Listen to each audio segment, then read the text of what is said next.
Thank you. I'm so happy to be here and talking with you. I'm very grateful to Kumbar, to the Indian Institute of Technology, Gandhinagar, library and library and information professionals for having me here today. It's truly an honor and a pleasure. You are such wonderful hosts, and I remember with great fondness the time that I spent there with you 2 years ago now, and I hope we can meet again in person soon.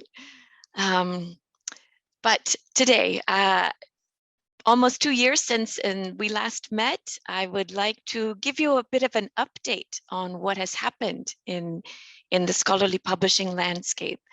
And so the talk that I prepared is around advancing the scholarly publishing system to be open, sustainable, and equitable.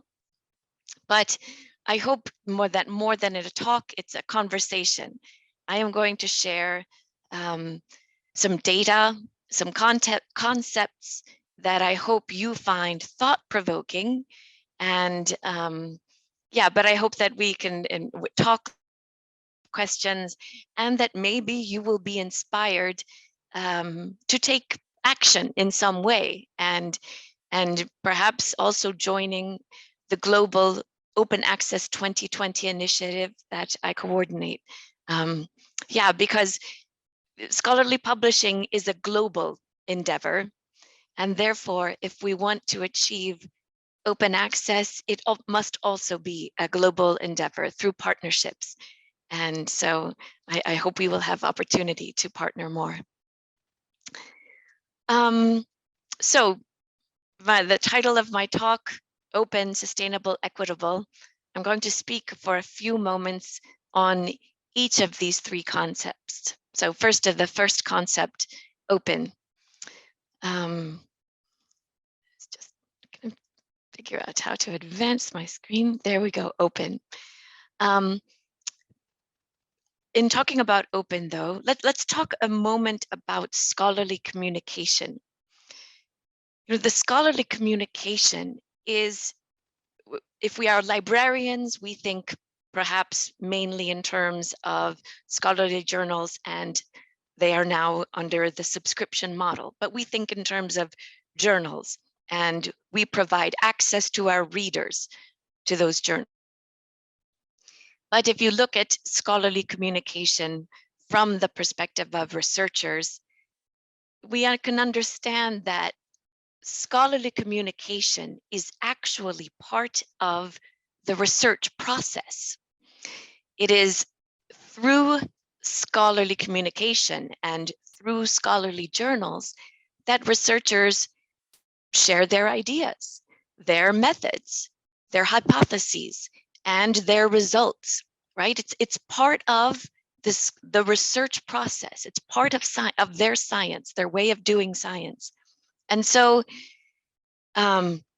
if they are only given the opportunity to communicate their science in a way that is hidden behind paywalls, that means that their science, the process of science, cannot advance in the way it needs to to address the challenges that our world has today. In order for science to function properly, that communication must reach the broadest audience possible, because it's that scrutiny of other scientists that makes science. So this is why we talk about changing the way that scholarly communication works today, to be open, so that science can reach its full potential, so that science can progress more quickly and in a way that can the world can take the latest research and build on it and create new knowledge and new science. So this is why we're thinking about open. Now, getting into what open access means for us, Kumbar referenced the Budapest Open Access Initiative and the Berlin Declaration And there was also the Bethesda Statement on Open Access Publishing, all of these important foundational documents that started the open access movement in 2003. And here we are in 2021, and it's important that we look at what we are doing, what strategies we are adopting, and think about, yes, are they effective? Are they pragmatic? What progress are we making? So to think back at that original definition of open access from 2003, here's a summary by Peter Suber, one of the initiators of the open access movement. And open access is the digital, online, free of charge, and free of most copyright and licensing restrictions. That's what it's all about. What we have, what makes open access possible is the internet, right? We have this internet, which is, it has the possibility to do so much, and yet the systems that we use for scholarly publishing are not using the potentials of the internet today. This is one of our problems. But it's really about copyright, right? It's about the copyright that authors can retain and not have to turn over to scholarly publishers, but retain those rights and license their works openly so that their peers can access their research articles. Open access is entirely compatible with peer review. I think in the early days of the open access movement, the concept of open access got a negative connotation because, yes, there were some publishers who had, not such, I don't know, perhaps not the best research, not the best practices, and the potential for creating more revenue, creating more money with open access publishing, because you had funders on one side who wanted open access, and so there was a demand, and some publishers took advantage of that demand for open access. But I think as a global community, we have moved beyond that, that negativity, that things are much more advanced today. And open access, we have to be clear, it's not about some publishers. Open access is what we saw before. It's taking the copyright and allowing authors to retain their copyright wherever they choose to publish. And, of course, publishing scholarly literature is not for free, right? Of course, it has a cost. This cost of organizing peer review, the cost of, the editorial work that goes into producing scholarly journals, that is a cost. But we need to find a way of reorganizing how these costs are paid, so that the cost doesn't fall upon the readers to create barriers there. But at the same time, we want to make sure that authors everywhere have conditions to enable them to publish openly in a way that is equitable. So that's kind of where we came from. And we think about all of the strategies that we have been adopting over the years to reach open access in research. But when you think about it, we've really been putting quite a large burden on authors, on scientists. We have been pushing them.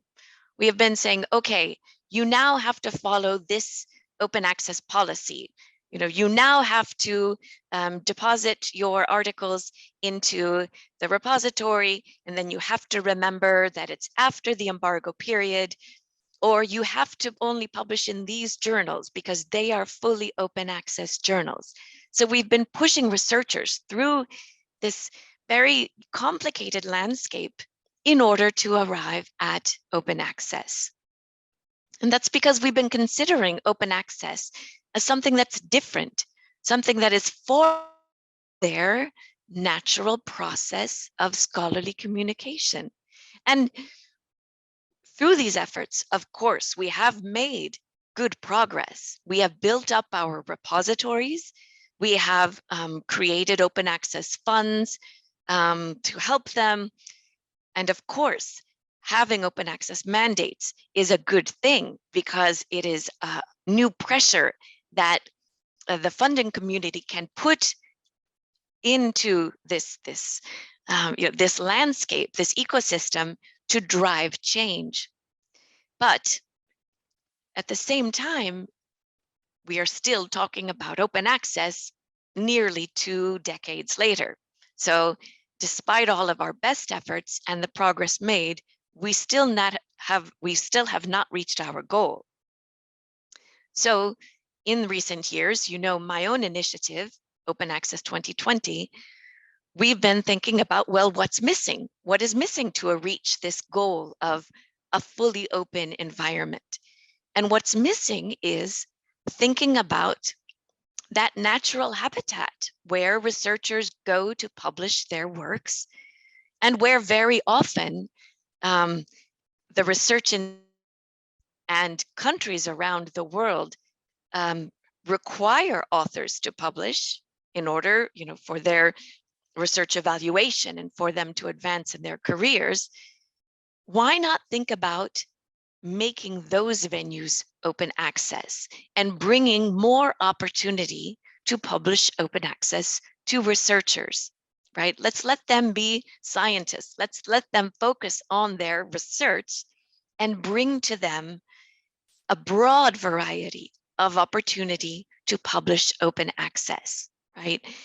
And of course, I don't mean to say we only want to foster open access publishing in the canonical, the traditional journals. What I'm saying is we need to foster multiple strategies to enable open access on a truly large scale. So that's a bit about openness and my views on openness. Let's talk a moment about how can we achieve openness in a way that is sustainable. I mean, I don't know if any of you are librarians on the call today. Surely you might have open access funds that you have been able to create to help authors pay APCs. But at the same time, you still are required to pay subscriptions so that they can have scholarly journals. And then maybe you are an author who receives grant funding from an international funder, and there is an open access mandate, and you may or may not be allowed to use your research funds to cover the cost of publishing your article openly.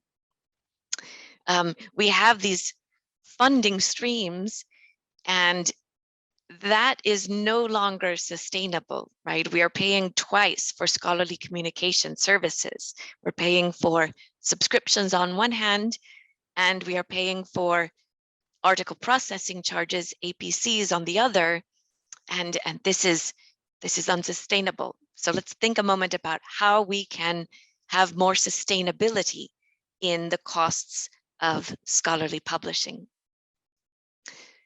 So first, let's look at what does the current market in scholarly journal publishing look like. Here you have some graphics that I took from the ESAC Market Watch. And what you see here are the 20 largest publishers of articles according to Web of Science data. Okay, so much of the data I will present is based on Web of Science data, plus some further analysis done by my colleagues in ESAC. And with this, I want to also mention, of course, I know there is a lot more publishing out there besides what is indexed in Web of Science. And there's a lot of open access publishing happening outside of the journals indexed in Web of Science. So I don't want to discount that. I mean, that's extremely important. My goal is to find a way of these journals indexed in Web of Science to make them open access so that we have a full, that we can have more integration of local publishing initiatives and the international publishing initiatives. And we can achieve that if they are all open. So focusing now on articles indexed in Web of Science, these are the 20 publishers with the largest output.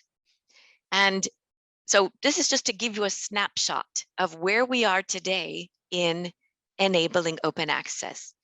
You know, in some ways, we've made some good progress. We see some, where you see the gold, like MDPI, Frontiers, Scielo, Hindawi, you see some of the fully open access initiatives have arrived at you know, they have arrived up to be the top 20. So they have gained their recognition, and the recognition comes from authors who submit their articles for publication in their journals. And so Kumbar, I see that folks are posting in the chat, and I hope that you will interrupt me because I can't see the chat, so you interrupt me if you think I need to address anything. Okay. Yeah, fine. They're not questions. Okay, some perfect. are not saying that audio is not clear, Okay. but I think it's clear. It's clear. Most of us are hearing clear. Okay. Maybe there's some issue at internet. Yeah. Okay. Yeah. All right. Okay, please go ahead. Okay. Sorry for interrupting. Okay. No, not at all. Okay, but you know, we still have quite a few large commercial publishers where you see in gray, these are the articles that are published behind the paywall. So we still have huge amounts of new research being published behind the paywall. And then you see in this kind of pink color, no, excuse me, let's go to the dark orange first. The dark gold, that is articles published openly in hybrid journals. So that's open access, but it means that an author has paid an APC in order to publish. And then finally, we have this light pink color, which are the results of transformative agreements, right? And so you see that in just the few short years that we have had these transformative agreements that I'll talk about in a moment, they have been able to, you know, create the delta. They're opening up, they're creating more openness together with fully OA journals and yeah, the hybrid. So this is our situation today, and this is where we need to, you know, start our work. Now, if you look at that scholarly publishing from a different perspective and take the whole piece all together, Web of Science, all one, here's what we are left with. We have around 82% of the articles are published behind a paywall, closed, and around 18% published openly. But thinking about, the money involved, we librarians, paying enormous amounts on subscriptions. And so I see that's one thing that libraries have the power to change, right? How we spend our money. This is something that we can use as leverage as we think about sustainable costs in scholarly publishing. So let's look at India. What does scholarly publishing look like in India? And here again from the ESAC Market Watch, I've got a snapshot of articles indexed in Web of Science. And you see we have the three largest publishers, Elsevier, Springer Nature, and Wiley, make up more than half of, you know, the articles indexed in Web of Science on an annual basis. So that's, you know, and then we have next is you know, Taylor and Francis and on down. So we've got a lot of closed content, it seems. I mean, these are the large commercial publishers, and now we will drill down inside Elsevier, Springer Nature, and Wiley to see how much of the articles by authors from India are published openly. Here we have that snapshot. That snapshot, we see that with Elsevier, just a tiny portion is published in fully OA journals. Again, Springer Nature a little bit more because they have their they're very large Nature Communications and Scientific Reports, those two journals that are quite large. And then Wiley, again, just a tiny proportion. So look at all of these articles by researchers from India published in behind paywalls. And what kind of implications does this have for us as a community? Well, first of all, if we think about the financial implications of all of these subscriptions, there's a lack of transparency. We know that publishers, those big publishers that we just saw, they negotiate subscription agreements and that are behind non-disclosure clauses. So the individual pricing is secret, which means that they can charge what they want. And we don't really have a way of putting market pressure to control that pricing because it's not transparent.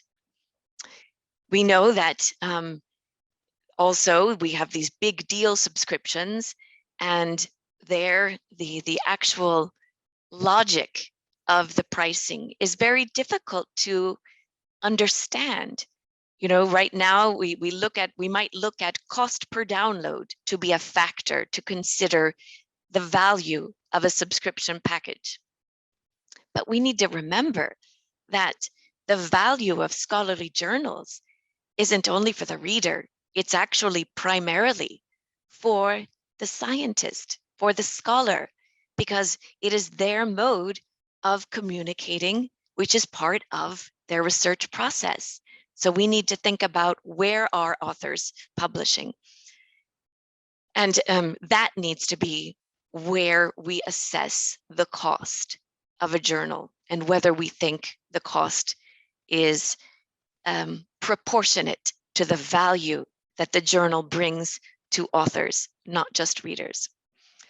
We know about the duplicate revenue streams of hybrid APCs on top of subscriptions, which is this double dipping. And then most importantly, again, to reiterate the point of copyright.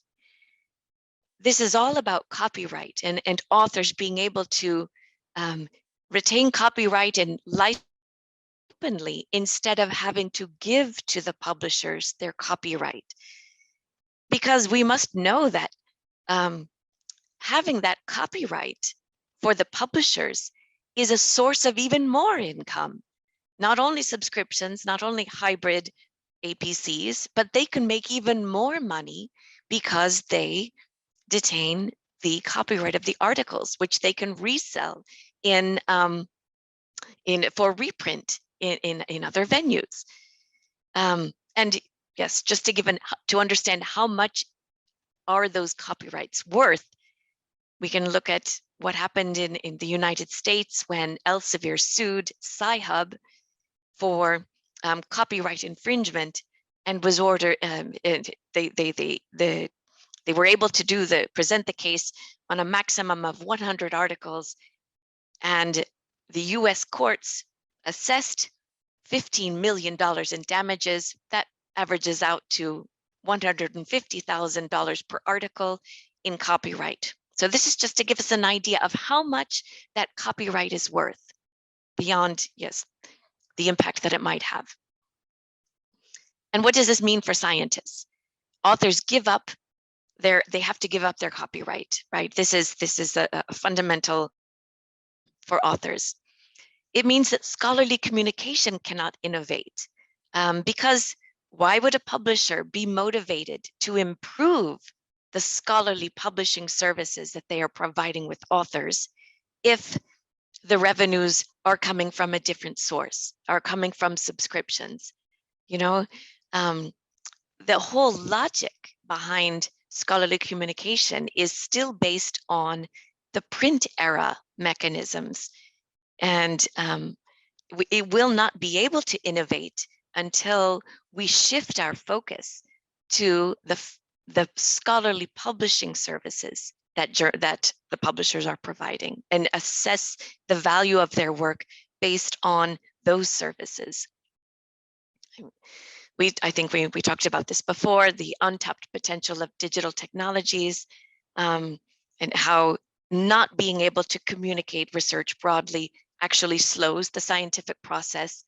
And then, of course, authors are caught in the middle. On the one hand, they receive signals that they should publish openly from their funders, but maybe their institutions have a research assessment process to publish in high impact journals or in journals indexed in Web of Science. And so they are caught in the middle, and all of this pressure is put on the authors. This is where we are today. But change is possible. In the 2 years since I came to visit you in Gandhinagar, enormous change has happened, and that change has come through transformative agreements.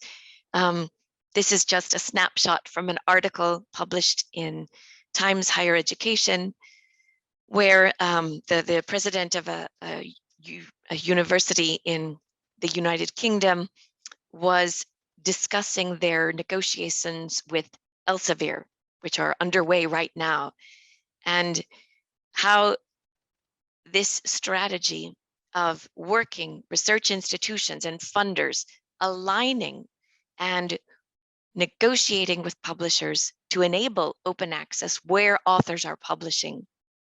This is possible, and this is happening. So transformative agreements, what are they? They are agreements negotiated centrally with institutions, just like we had subscription agreements, but now is open access. So basically the fees that the library used to pay in subscriptions are used to cover publishing, open access publishing of the institution, or if you negotiate on a national level of the country. And it has, the purpose is to be really a framework, because we dream, we have this vision of an open information environment, but are we really ready for that open information environment? We need to think, we libraries need to think about reorganizing our budgets, about reorganizing our processes, our workflows, our personnel, to not be looking behind and organized around the print world. We need to turn all of this around to face the future, which is open access. It will be open. We have to think in terms of enabling open science practices. Open access is just one piece of that. So if we are going to prepare for this future, a transformative agreement is a way for us, to begin that transition, to change how we deliver scholarly communication to our researchers. And a piece of that is precisely how we organize the funding. Right now, all of our money is paid to publishers in one big lump sum subscription for these journals. But as we move to open access, that money is disaggregated so that it can follow the individual researchers wherever they choose to publish. Some researchers, because of their disciplines, may continue to publish with the traditional journals. Other authors, because of their discipline preferences, might find a new way of communicating their research. But right now, the money we have is tied up in subscriptions, and it cannot follow them where they want to take it for a new, an innovative way of communicating. So just to see how transformative agreements are changing, a comparison here from under the subscription system, we have opaque and inequitable pricing. Moving through transformative agreements, our costs are transparent, right? We get what we pay for, precisely the articles published open access. In my institution, we understand how many open access, and this is what we pay for. We are looking for more competition. As we have more transparency around the costs, we can begin to compare a fully open access journal by one publisher with the publishing services of another publisher, and put some market pressure as we compare prices. We're looking to take away pressure from the authors and allow them to retain copyright. Instead of having authors pay APCs, the libraries use their subscription funds to cover open access publishing for the authors. Yeah, so this is just a summary of what I mentioned before. But talking about the progress we've made since I last came to visit, 2019, you see here on the scale of this wave, and you see just how much it has grown in just a couple years. Transformative agreements are being adopted around the world to enable immediate open access publishing of articles by an institution or a national consortium through in the journals of these commercial publishers. And it's just amazing the amount of openness achieved in just a few short years. You see here numbers, and the numbers come from a registry of transformative agreements, where I think we've got around 250 current agreements in countries around the world, and negotiated by, I think, 60 different publishers, large and small. So it's possible, this is happening. And to see the impact of that on a given country, and what you see here are similar to the data I showed before by publisher, but now I'm looking by country. So in this top row, the top row are the early adopters of transformative agreements. You can see the Netherlands. They are leading the way. They have negotiated agreements with the commercial publishers with whom their authors most frequently publish their articles. And in this way, they have been able to reach close to 65, 70% of their outputs covered by made open in transformative agreements. Then, of course, they had fully open access journals as well. But through these agreements, they are increasing to their outputs.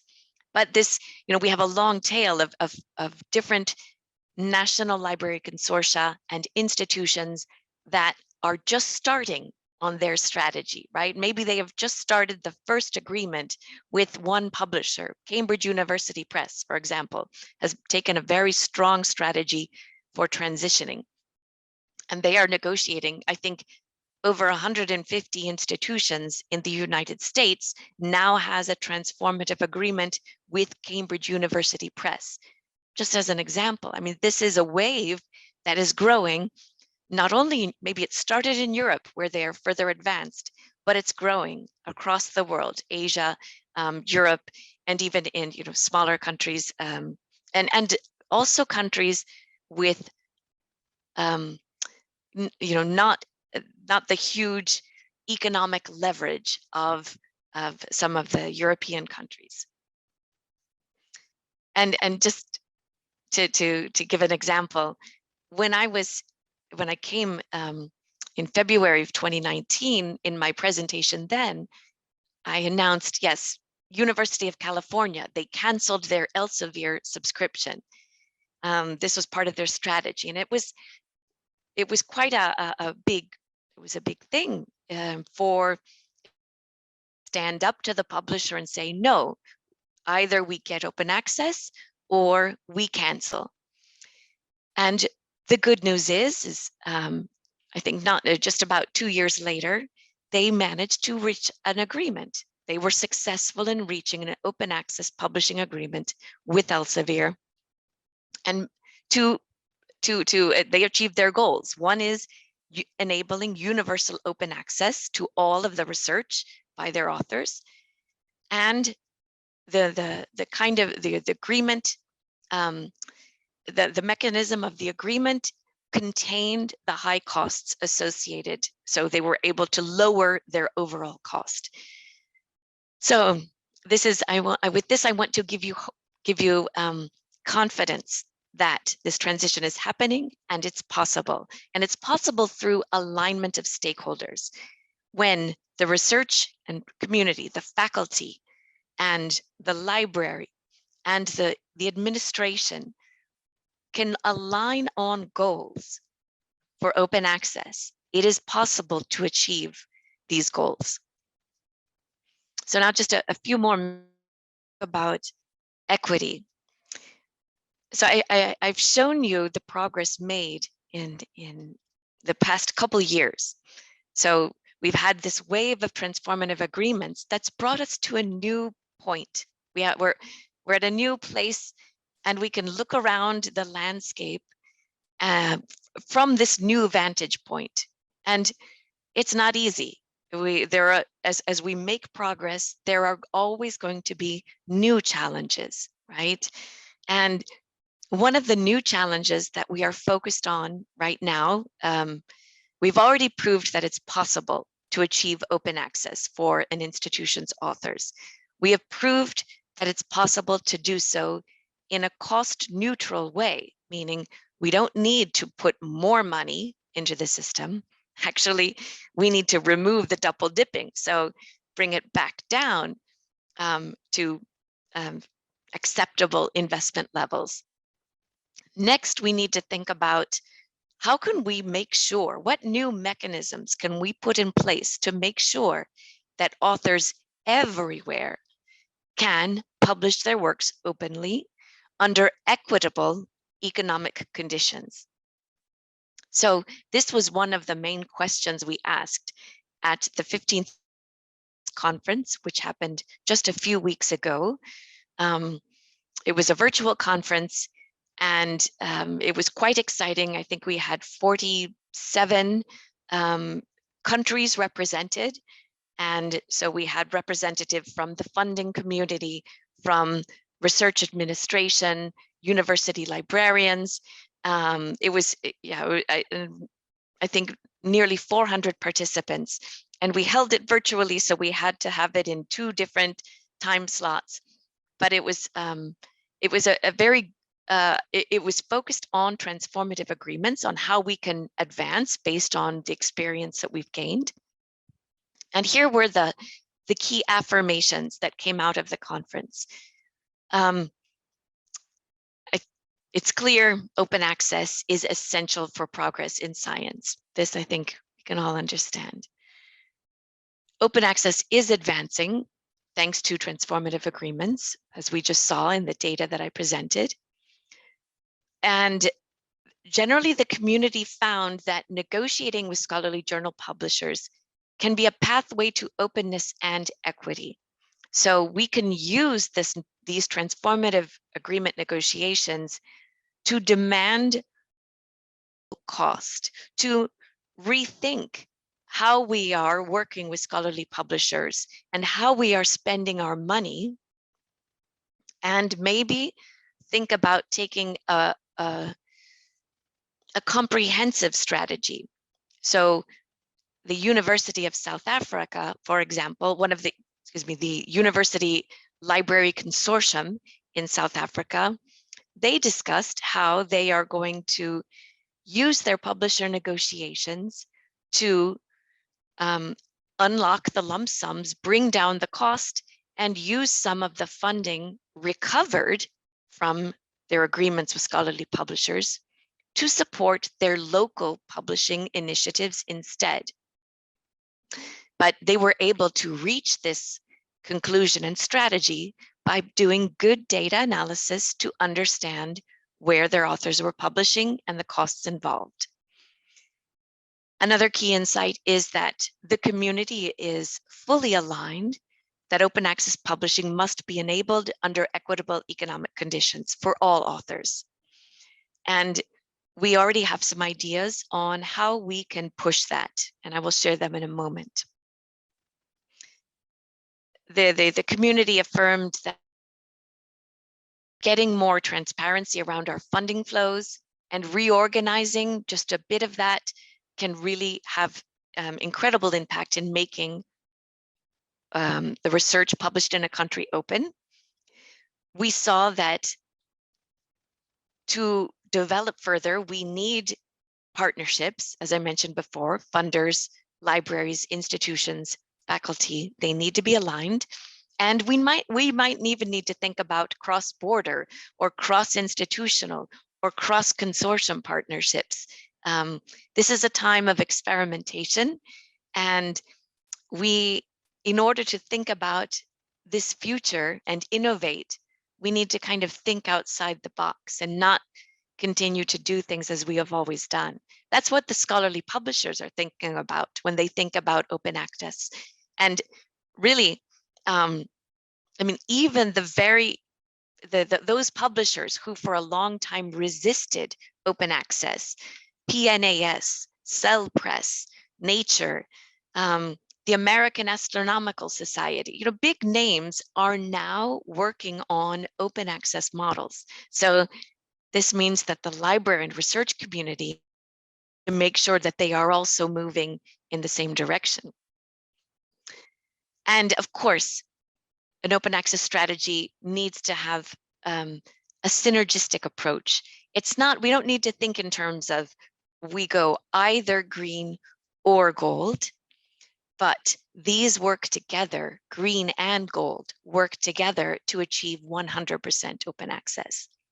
So getting back to the question of equity, I'm just going to share a few insights. Check my time.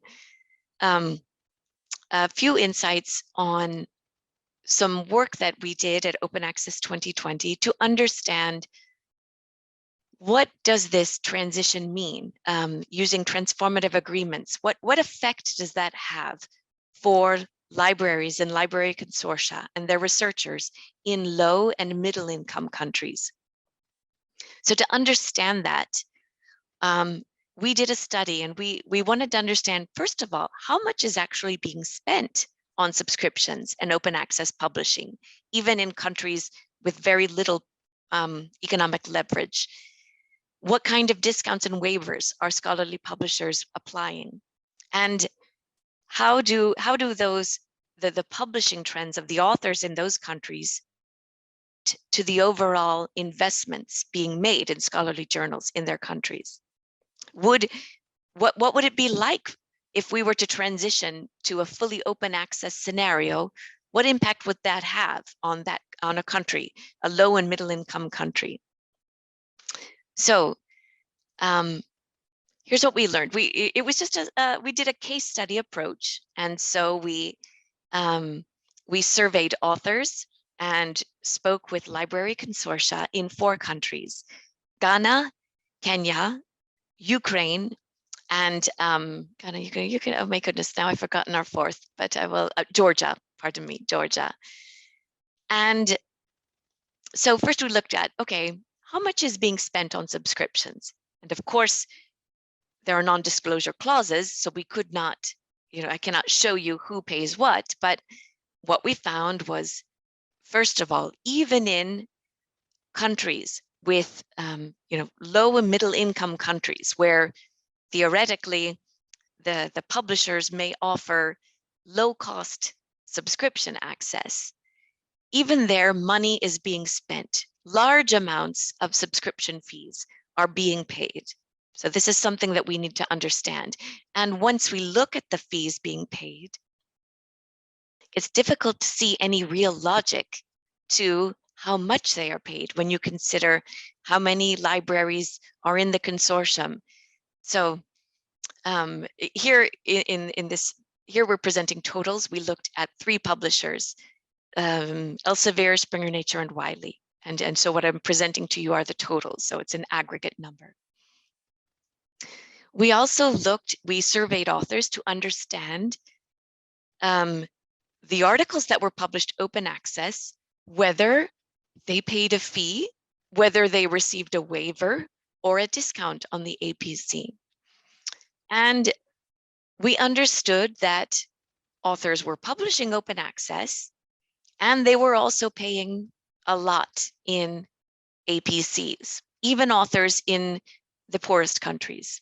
So this tells us that this big transition that we talk about, which is happening in Europe and slowly also happening in other parts of the world,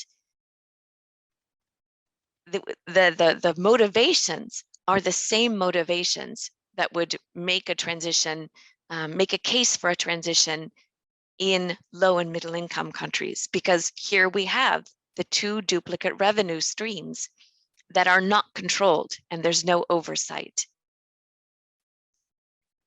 And even more so, that right now authors, even though in low and middle income countries, even though the publisher policy might be that authors are granted a discount because they are in a low income country, or maybe they should receive a waiver. Getting that waiver and on discount is a very difficult process for authors. They have to ask for it, and maybe they have a long email exchange to go through in order to receive the waiver and discount that the publisher says they would grant. And that is not a good way of enabling open access, I would say. So in thinking about all of this, we've discussed some possible actions at the Berlin Open Access Conference, and we will be continuing our work on these actions. So if you are interested, and we welcome more insight and more participation. First of all, the first possible action is for everybody around the world. Data is so important. We need to understand where our authors are publishing, and we need to understand all of the financial streams involved. Then once we have that data, we need to share that data with the stakeholders, with the faculty, with our research administrators, with our ministries, with our national funders. Everyone needs to see what is happening in the scholarly publishing market. And then we can start think about, okay, how do we approach this in an aligned way?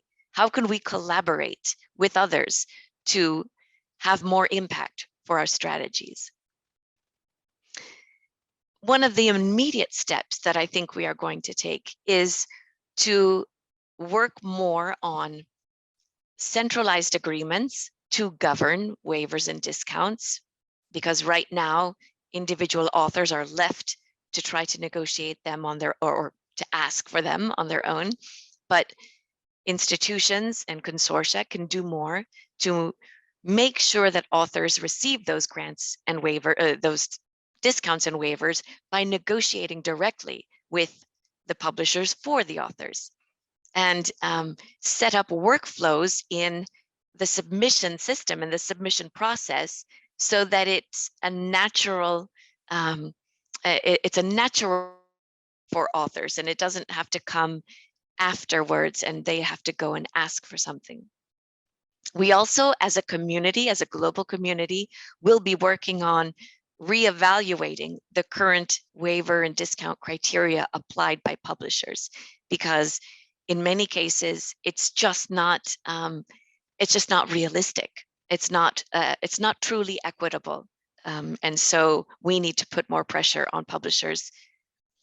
But even that is not enough. I mean, waivers and discounts are an immediate solution, but they're not a long-term solution. The long-term solution is for everyone in the community that is contributing financially to scholarly publishing to work together to create principles and mechanisms to ensure that costs for open access publishing are equitable all around the world. And that is, in fact, one of the tasks that I together with many other partners, we will be carrying forward to see what we can do to pressure publishers, perhaps to have differentiated costs in terms of open access publishing, depending on the means of a given country. And we could make this happen. If we have already arrived at enabling open access, we've arrived at sustainable transformative agreements, we can achieve equitable costs in open access publishing. We can do this if we all work together. And that is, where I will leave you now, this thought that as a global, this was a final thought of B15, the Berlin Open Access Conference, but I hope you share it with us. And that is, as a global community, we intend to continue advancing on our objective of a scholarly publishing system that is open, sustainable, and equitable. So with that, I've concluded this snapshot of considerations and data that I hope have inspired your own ideas and thoughts, and on how we can work together to reach this goal that I think we all share for our researchers. So with that, I thank you, and hope if there is time for questions, hope we can have a chat.